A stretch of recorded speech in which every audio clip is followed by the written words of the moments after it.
Incident ہوا تھا 2024 میں 14 جون کو، عید سے پہلے، اور یہ ہراسمنٹ ہوئی تھی اور انلیگل کنفائنمنٹ ہوئی تھی. 2 آورس انہوں نے مجھے سی او کے روم میں حراست میں رکھا تھا اور ریزگنیشن لیا تھا، اور فورسفل ریزگنیشن کا. اور وہاں پہ مجھے تھریٹس ملے تھے. 3 لوگ تھے ایچ آر کے، ایک ہارون خان، ٹھیک ہے، عبدالعزیز تھے، اور ساتھ میں حسیب تھے. تو انہوں نے فورسفلی جتنا وہاں پہ مجھے پریشرائز کرنا تھا وہ کیا تھا.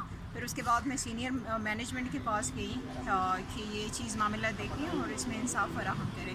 انہوں نے مجھے میری ای میل کا جواب بھی نہیں دیا. پھر انہوں نے ایون میرے ای میل بھی بلاک کر دیے تاکہ اس کی ای میل سے ہمیں ای میل ہی نہ آئیں. وہ سارے میرے پاس ایویڈنس موجود ہیں. اور اس کے بعد میرا موبائل بند کر دیا گیا، ٹھیک ہے، جو میرا سین آئی سی پہ تھا، وداؤٹ اینی جو ہے انفارمیشن کہ آپ کوئی بھی، کیونکہ امپلائمنٹ میں تو ابھی تک کوئی کلوزنگ ہوئی نہیں تھی، نہ سیٹلمنٹ ہوئی، جو بھی تھا. اور اس کے بعد جو ہے مجھے کافی اس میں انہوں نے کرمنل کیسز بھی مجھ پہ کیے ہیں کہ یہ آپ نے جو ہے نا کیوں کہا ہے کہ آپ کے ساتھ زیادتی ہوئی ہے، زبردستی ہوئی ہے. اور ان کا اپنا اسٹیٹمنٹ یہ ہے کہ میں نے اپنی مرضی سے دیا ہے یہ ریزگنیشن.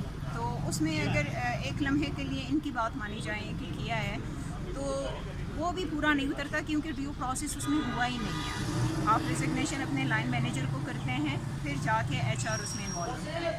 یہاں پہ ایچ آر نے خود ہی ایک ریزگنیشن لکھا تھا جو مجھے دکھایا بھی نہیں تھا، اور اس پہ مجھ سے زبردستی سگنیچر لی ہے. تو یہ سارا کچھ ہوا، نہ کوئی ڈیو پروسیس اس میں ہوا. اس میں کمیشن رپورٹ بھی آیا ہے کہ C C T V footage definitely جو انلیگل کنفائنمنٹ ہوئی ہیں اس پہ کمیشن بنا تھا کہ C C T V footage فراہم کی جائے. شروع میں تو انہوں نے سی سی ٹی وی فوٹیج نہیں دی، بعد میں بھی نہیں دی، کمیشن رپورٹ کو بھی نہیں دی، ابھی تک نہیں دی ہے. سی سی ٹی وی فوٹیج ابھی بھی نہیں ہے کہ وہ انہوں نے کورٹ نے 24 آورس کی سی سی ٹی وی فوٹیج مانگی تھی. اور انکوائری کون دیکھ رہے تھے؟ وہی لوگ دیکھ رہے تھے جو ہراسمنٹ میں پہلے تھے. ٹھیک ہے، تو یہ سارا پروسیس جو ہوا ہے اس میں بھی میں نے بہت سارے ان کو ریکویسٹ بھیجیں کہ پلیز اس معاملے کو دیکھیں، اس کو اس لیول پہ نہ لے کے جائیں، یہ کسی کے حق میں بھی بہتر نہیں ہے. اور یہ صرف ایک لیڈی کے رائٹس کی بات نہیں ہے، یہ ہیومن رائٹس کی بات ہے. Human rights in the sense کہ دیکھیے 2 سال سے میں سفر کر رہی ہوں، میں مینٹلی ایگزاسٹ ہو گئی ہوں، میں مینٹلی ڈرین ہو گئی ہوں، میں کام نہیں کر سکتی. اور انہوں نے مجھے اننیسیسری لیٹیگیشن میں ڈالا ہوا ہے. سننے کو کوئی تیار نہیں ہے. تو لیڈرشپ کی یہ رسپانسبلٹی ہوتی ہے کہ وہ بات سنیں. وہ صرف مجھے سنیں تو صحیح، آئے بالکل اگر وہ ایگری نہ کرتے تو وہ ڈیفینیٹلی فیکٹس پہ ہوتا ہے. تو وہ چیز بالکل بھی نہیں ہوئی. میں نے عامر ابراہیم صاحب سے جو موبی لنک بینک کے چیئرمین ہیں ان سے بھی ریکویسٹ کی، اتنی بار کی، انہوں نے میری کوئی بات نہیں سنی. انہوں نے مجھے سوشل میڈیا پہ بھی بلاک کر دیا. ٹھیک ہے، میرے پاس تو کوئی آپشن ہی نہیں تھا سوائے سوشل میڈیا کے میں ان سے بات کر سکوں.